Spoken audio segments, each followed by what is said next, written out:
The following portion of Mass Appeal is sponsored by A.W. Brown's Pet and Garden Center. It's time for MassAppeal's Pet of the Week, and today we are introducing you to Wallace and Gromit. Lee Chambers is here from Dakin Humane Society with more on these two little guinea pigs. How are you? We're going to call them little? I don't know. Do they get bigger? I hope not. Oh, okay. These guys, never mind, they're not little. These are two kind of large fellows. Wallace and Gromit, they're a year old, and they are besties, and we suspect they were probably litter mates. They were found by Good Samaritan. They were put in a tote bag and left on a street in Springfield. Yeah. Oh my. I guess there was some nearby, it was some, food nearby for them, but still they were left that way. And it's cold. Yeah, I know. Aww. So this very nice person brought these two to Dakin, where we've been taking great care of them and found them to be adorable. Yeah. And they're waiting for a home. They need to go together because they're besties and they're, they've been through stuff together. You can't break them up now. You can't break them up after all this now. No. So they're ready to go, and boy, they are cute and fun, and we've had some great reports about them being very outgoing and very, little antics and lots of laughs. So what is care for a guinea pig like, especially when you have two? Do they have to have their own cages? Oh, no, Can they be together? Yeah, if they, especially in a case like these guys, what we call pair bonded, which means they've been together a while, they know each other, they can go right in a cage that they can share. Oh, good. If you were introducing, like if you had one of these guys already and you wanted to get him a friend and brought the other one into your home, then there's a process you want to go through of maybe separating them at first until you know that they're doing all right. Sure. But these guys are good to go. They can go right into a cage together. Guinea pigs live in a cage, but they do, like rabbits, need to get out once a day, scamper around, get their exercise, just get a view of the world outside of the cage. Fair enough. I can get boring, I'm sure. Absolutely. So that's what they should do, and they live primarily on hay. They always have to have hay, Timothy hay in particular. And they like some veggies and some fruits cut up, and there are guinea pig pellet foods. Don't eat my name badge, please. That's not in the diet. Yeah, that's not in your diet, buddy.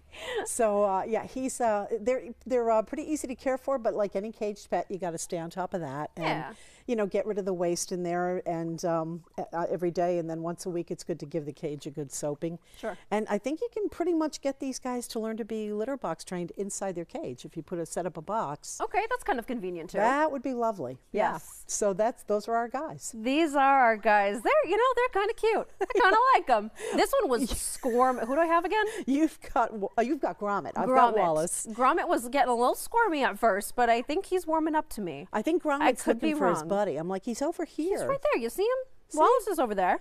Wallace is making a lot of weak noises, and Gromit's being very quiet but very nervous looking. Yes, exactly. Where's my buddy? Where's my bestie? Don't worry, you'll be back soon. Yes. Now, what else is going on at Dakin, specifically with the Kitten Street team? Oh, well, they're very busy these days, answering a lot of calls and finding outdoor living colony cats and feral cats. Look at that one. And a lot of the kittens that they find are going to be going into our kitten intensive care unit.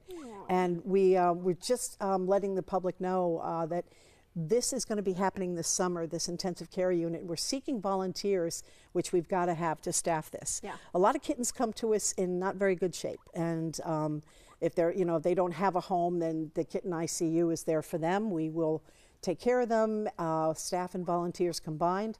But we are looking for folks who would be kind enough to volunteer and take a shift. What would that entail? If they're volunteering, what do they have to do? Well, you don't have to have veterinary training, but we'll train you on some things, whether it's giving eye medication or ear medication, subcutaneous fluid or injections.